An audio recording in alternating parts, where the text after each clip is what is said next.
یہ قرآن ایک بابرکت کتاب ہے جسے ہم نے آپ صلی اللہ علیہ وسلم پر نازل کیا تاکہ لوگ اس پہ غور اور فکر کریں اور تاکہ اہل فہم اس سے نصیحت حاصل کریں۔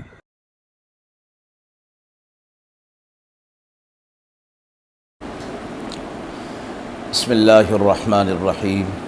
السلام علیکم ورحمۃ اللہ وبرکاتہ۔ ناظرین کرام، درس قرآن مجید کے آج کے اس پروگرام میں ہم سورہ مومن کی آیت نمبر 23 تا آیت نمبر 28 تک کے حوالے سے موصول ہونے والے سوالات کی روشنی میں ترجمہ اور تفسیر پیش کریں گے۔ آیت نمبر 23 تا 28 کے حوالے سے دو سوالات موصول ہوئے ہیں کہ حضرت موسیٰ علیہ السلام اور فرعون کے واقعے میں کیا اسباق ملتے ہیں جو ہمیں ظالم حکمرانوں کے سامنے حق کا ساتھ دینے کے بارے میں بتاتے ہیں۔ آیت نمبر 28 کے حوالے سے سوال ہے کہ ایک مومن شخص کا ذکر ہے کہ جو اپنے ایمان کو چھپائے ہوئے تھا، اپنی قوم کو نصیحت کرتا تھا، اس سے ہمیں کیا سبق ملتا ہے؟ اعوذ باللہ من الشیطان الرجیم، بسم اللہ الرحمن الرحیم۔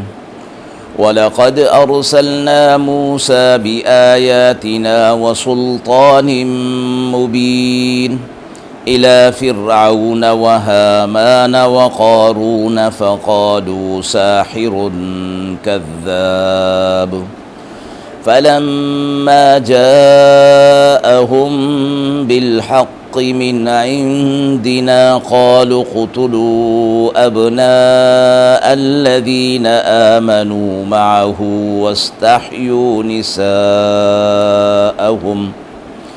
وَمَا كَيْدُ الْكَافِرِينَ إِلَّا فِي ضَلَالٍ وَقَالَ فِرْعَوْنُ ذَرُونِي أَقْتُلْ مُوسَى وَلْيَدْعُ رَبَّهُ إِنِّي أَخَافُ أَن يُبَدِّلَ دِينَكُمْ أَوْ أَن يُظْهِرَ فِي الْأَرْضِ الْفَسَادَ وَقَالَ مُوسَى إِنِّي عُذْتُ بِرَبِّي وَرَبِّكُمْ مِنْ كُلِّ مُتَكَبِّرٍ لَا يُؤْمِنُ بِيَوْمِ الْحِسَابِ وَقَالَ رَجُلٌ مُؤْمِنٌ مِّنْ آلِ فِرْعَوْنَ يَكْتُمُ إِيمَانَهُ أَتَقْتُلُونَ رَجُلًا أَن يَقُولَ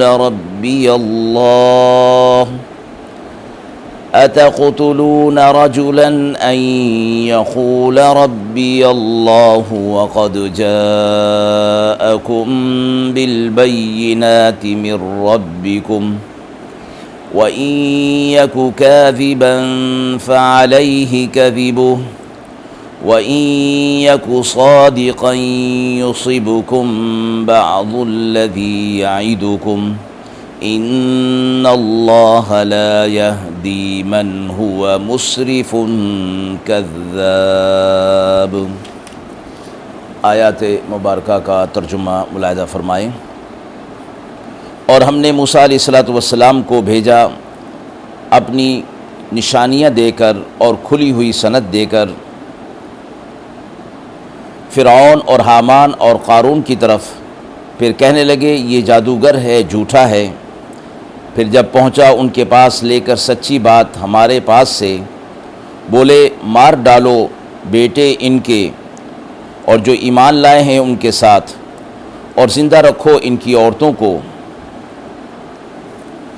اور جو مکر اور فریب کافروں کے تھے سو وہ ناکام ہی رہے۔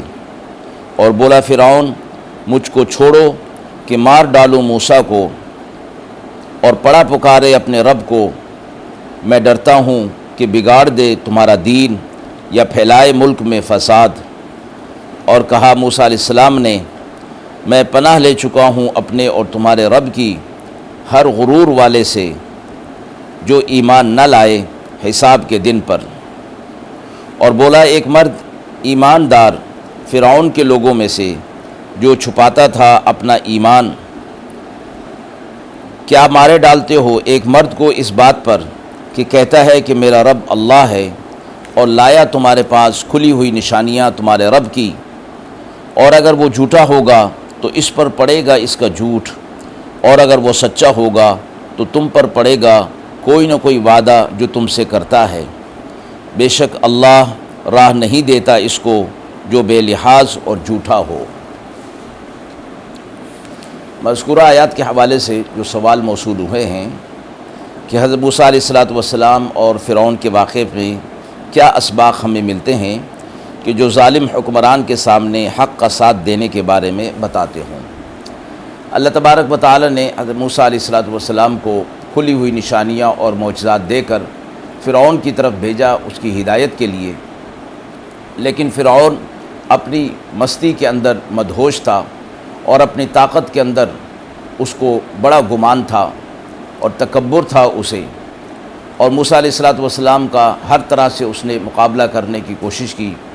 قرآن مجید کی دیگر آیات سے بھی ہمیں یہ بات ملتی ہے کہ موسیٰ علیہ السلام فرعون کے سامنے ڈٹ گئے، اور آپ پر ایمان لانے والے بھی ثابت قدمی کے ساتھ حق پر ڈٹ گئے۔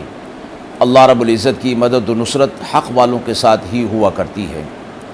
اس واقعے کے اندر جہاں اور بہت سارے اسباق ملتے ہیں، وہاں ظالم حکمران کے سامنے حق بات کہنے کا بھی ایک سبق اور درس ملتا ہے کہ اس کے ظلم سے اور اس کی سزا سے ڈرنا نہیں چاہیے، بلکہ اللہ رب العزت کی مدد و نصرت پر یقین رکھتے ہوئے حق بات کے کہنے میں کسی قسم کا ڈر اور خوف دل کے اندر نہیں لانا چاہیے۔ یہی حضرات انبیاء علیہ السلام کی تعلیمات ہیں، اور دین کے داعی کو اسی پر عمل کر کے ہی حق بات کو آگے پہنچانا ہے۔ اللہ کی مدد و نصرت ضرور ان کے ساتھ ہوگی۔ آیت کے حوالے سے دوسرا سوال جو موصول ہوا ہے کہ ایک مومن شخص کا ذکر ہے جو اپنے ایمان کو چھپائے ہوئے تھا اور اپنی قوم کو نصیحت کرتا تھا، اس سے ہمیں کیا سبق حاصل ہوتا ہے؟ اس آیت کے اندر جو بات فرمائی گئی کہ ایک شخص جو آل فرعون میں سے تھا اور موسیٰ علیہ السلام پر ایمان لا چکا تھا، لیکن اس نے اپنے ایمان کو ظاہر نہیں کیا تھا اور قوم کو وہ نصیحت کرتا رہتا تھا۔ اسی طرح فرمایا کہ اگر کوئی شخص لوگوں کے سامنے اپنے ایمان کا اظہار نہ کرے لیکن دل کے اندر پختہ اعتقاد اور ایمان رکھتا ہو تو وہ مومن ہے۔